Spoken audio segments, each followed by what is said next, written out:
আসসালামু আলাইকুম রহমতুল্লাহি ওবরাকাতুহু। আলহামদুলিল্লাহ ওয়াসসালাতু আলা মুহাম্মাদিন নবী সাল্লাল্লাহু আলাইহি ওয়াসাল্লাম, আম্মা বা'দ।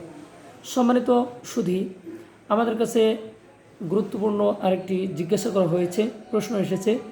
বলা হয়েছে যে অনেকেই হিন্দুদের আনন্দ উৎসব উদযাপনের মধ্যে মুসলিম ভাইয়েরা উদযাপন করছে, তাদের সঙ্গে লিপ্ত হচ্ছে। সেক্ষেত্রে আপনাদের বক্তব্য কী?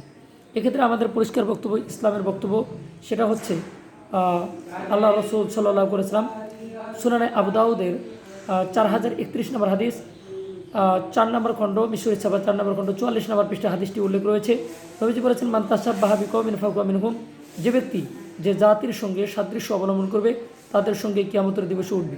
মুহাদ্দিসিনে কেরাম বলেন যে এই হাদিসের মধ্যে বলা হয়েছে, যে ব্যক্তি যাদের ধর্ম আচার অনুষ্ঠানে অংশগ্রহণ করবে এবং তাদের সাথে সম্পৃক্ত থাকবে, তাদেরকে সাধুবাদ জানাবে, স্বাগতম জানাবে, তাদের সঙ্গেই কিয়ামতের দিবসে হাসর নাসর হয়ে তারা জাহান্নামে যাবে।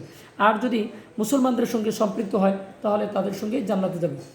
এই হাদিসটি আবু দাউদ শরীফের মধ্যে যেমন এসেছে, মোল্লা আলী কারি রহমতুল্লাহি আলাই তিনি 3 নম্বর খণ্ডে 461 নম্বর পৃষ্ঠার মাঝে উল্লেখ করেছেন, মোল্লা আলী কারি রহমতুল্লাহ মেরকাতুল মাফাতি কিতাবের মাঝে, যে যদি কোনো ব্যক্তি পূজা মণ্ডপ অথবা মুশরিকদের আচার অনুষ্ঠানের মধ্যে অংশগ্রহণ করে, তাহলে সেই ব্যক্তির ঈমান আছে কিনা এ ব্যাপারে সন্দেহ হবে, কুফর হবে। এবং তিনি বলেছেন এটা বেদাত, এবং তার 40 বছরের আমল থাকলেও সেটা ধ্বংস হয়ে যাবে। তাছাড়া আল্লাহ তাআলা কোরআনের মধ্যে ইন্না শিরকা লাযুলমুন আযীম, নিশ্চয় শিরিক সবচেয়ে বড় জুলুম। অন্য আয়াতের মাঝে আল্লাহ তাআলা বলেছেন শিরিককে ক্ষমা করা হবে না। এবং এভাবে অনেক জায়গায় অনেক কথা বলেছেন। সূরা আলে ইমরানের মাঝে বলেছেন শিরিকের বিরুদ্ধে আচরণ করতে।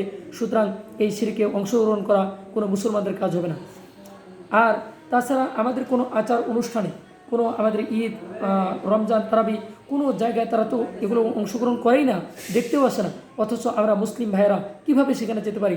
আল্লাহ তাআলা আমাদেরকে বুঝার এবং এখান থেকে বেঁচে থাকা এবং সুন্দরভাবে কোরআন সুন্নাহকে বুঝে হকের উপরে আমল করার জন্য তৌফিক দান করেন। আল্লাহুম্মা আমিন। ওয়া আখিরু দাওয়ানা আনিল হামদুলিল্লাহি রাব্বিল আলামিন।